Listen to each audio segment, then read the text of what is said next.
Olá pessoal, eu estou aqui na Granja Viana em São Paulo, num espaço emprestado de um grande amigo, onde eu deixo muitas esculturas, muitas coisas, etc. Tal. Bom, e hoje aqui eu estou refazendo uma pátina que tentei fazer em Belo Horizonte, mas não deu muito certo, né? Acabei atrapalhando até o trabalho lá do Alexandre, mas a peça acabou vindo para São Paulo e eu vou começar a fazer uma pátina aqui. E, obviamente, eu não sou um profissional, um fundidor que tem um know-how, apesar de ter aprendido tudo isso, né, e tudo mais.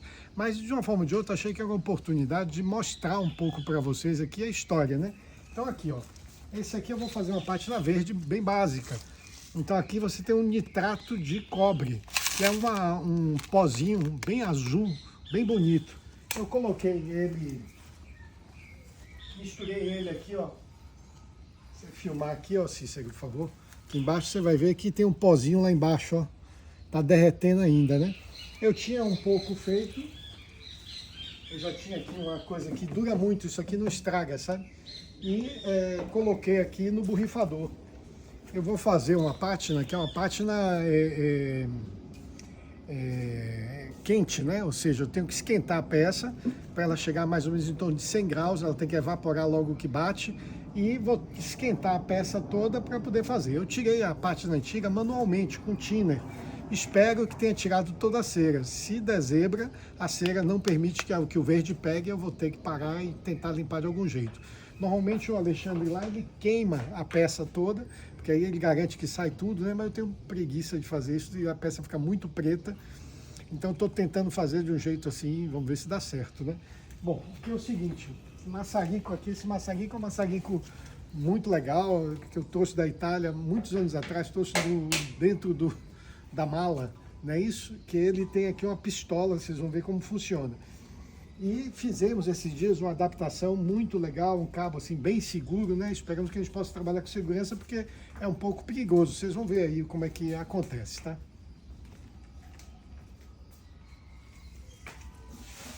Vou abrir lá. Agora você filma aí o coisa, né? Pra lá, né?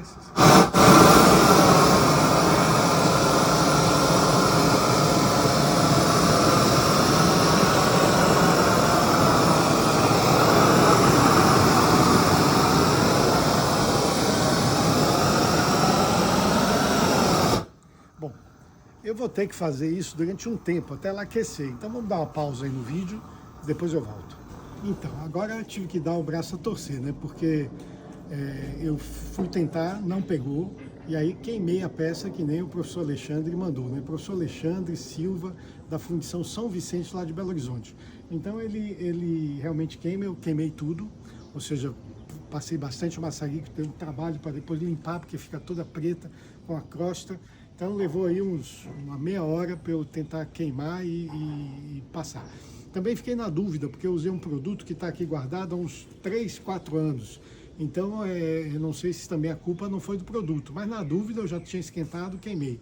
Então, troquei pelo novo, vou trocar agora pelo novo e vou começar realmente a pátina. Então, daqui a pouco a gente dá sequência. Então, eu ia fazer com um borrifador, né? Estava fazendo com o borrifador. Mas o que é que aconteceu? Aconteceu que existe uma temperatura certa para que a peça pegue, para que a pátina pegue. Então, estava difícil de controlar toda a temperatura de uma peça muito irregular, né, apenas com vamos dizer, com o borrifador, né?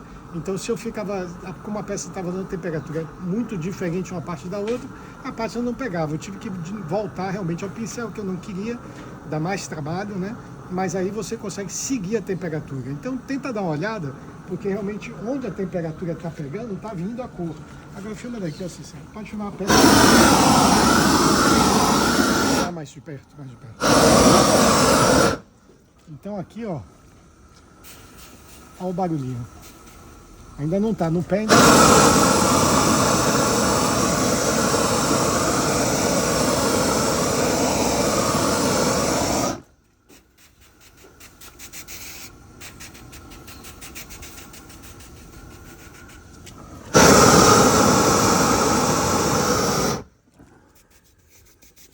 Então você tem que perseguir onde o barulho né? Ou seja, onde a temperatura está puxando a pátina, né?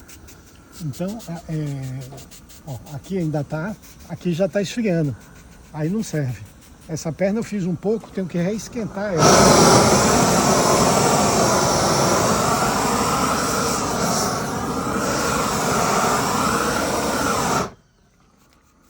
Ainda não está na temperatura exata.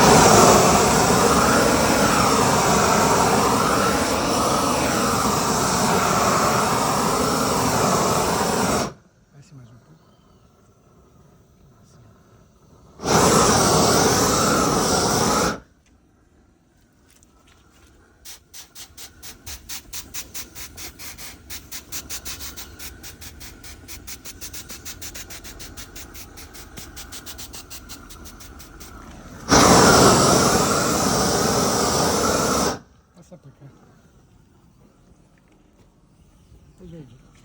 Aqui, ó, turma, vamos ver, né? Ó, um pouquinho mais frio. Deixa eu esquecer.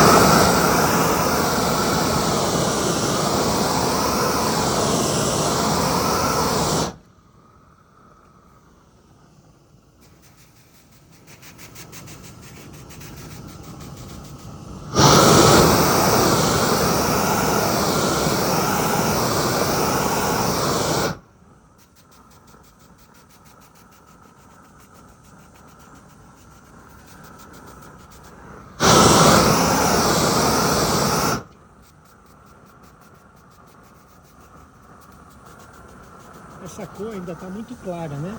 Quando encerar, esse verde praticamente desaparece. Então eu vou ter que fazer isso 2 vezes na limpeza.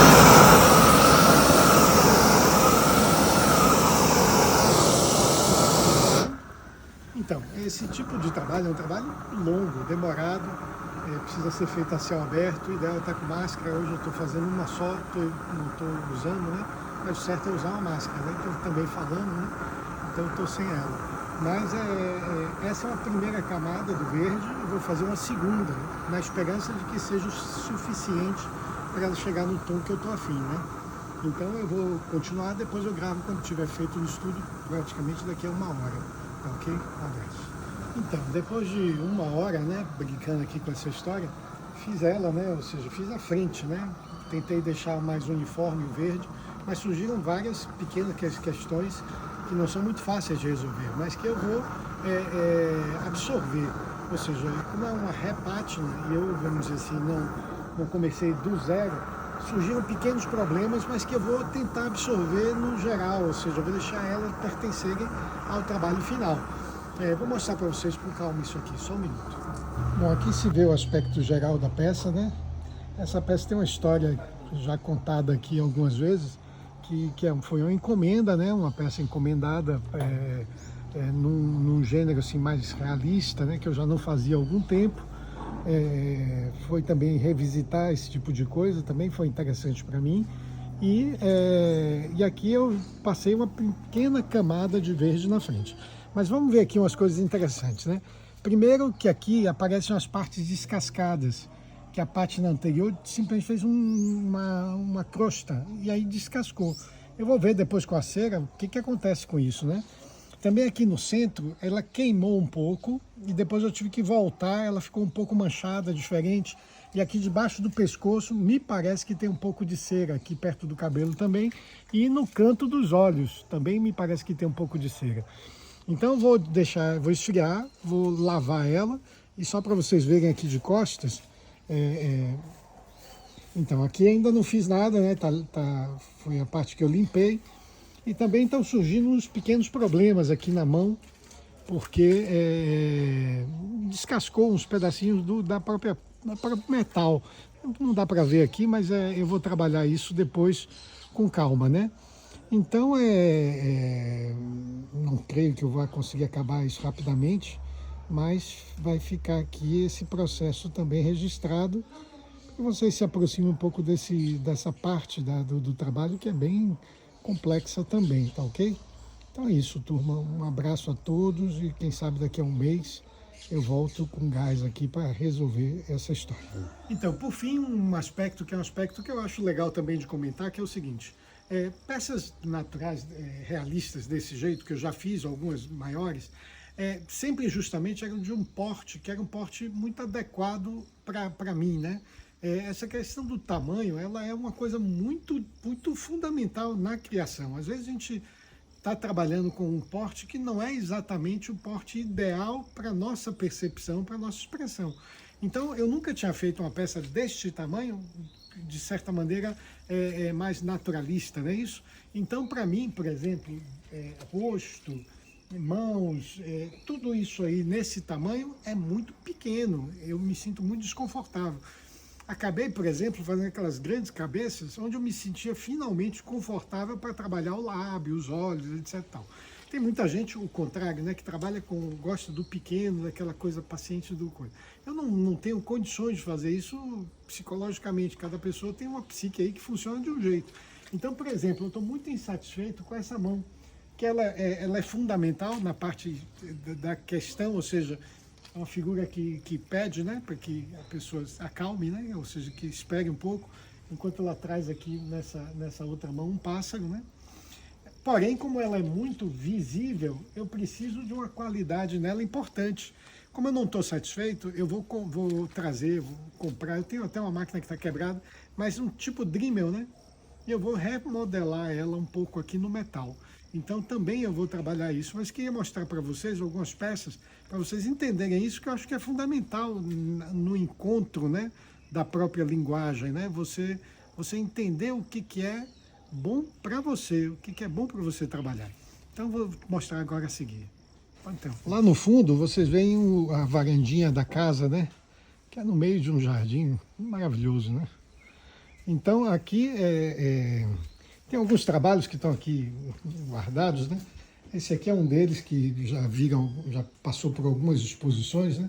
Então veja só, veja o nível de acabamento de uma coisa pequena que eu faço, né? Quer dizer, aí que vem, né, a história do acabamento, né? O que tá acabado, né? Então, para mim, esse tamanho, que é um tamanho, sei lá, tem uns 30 centímetros, eu jamais, braço, por exemplo, é uma coisa muito complicada botar num tamanho desse. Aqui já um pouco maior, eu pus o braço. Então, vocês podem ver, né? Mas é legal ver, olha só como é que eu trabalho o rosto, né? Eu vou esboçando, né? Porque nesse porte, para mim é confortável trabalhar dessa forma, né? Ali tem uma versão também. Então aqui a gente entra dentro da casa. E a gente vai ver também uma outra peça aqui, que é interessante. É um grupo que eu estou remodelando, né? Ainda estou ajeitando ela aqui, né? Está meio torta, mas também se vê esse mesmo despojamento que é adequado para a minha linguagem. Aqui no fundo da casa, está ajeitando, está em limpeza, né? Tem aqui um pequeno depósito de peças, né?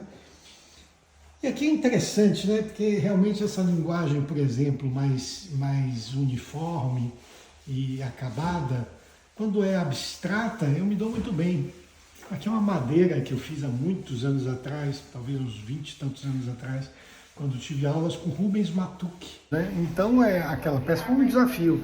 E aquilo vai me dar um trabalho maior para que eu possa chamar uma espécie de atitude que não é a melhor para mim.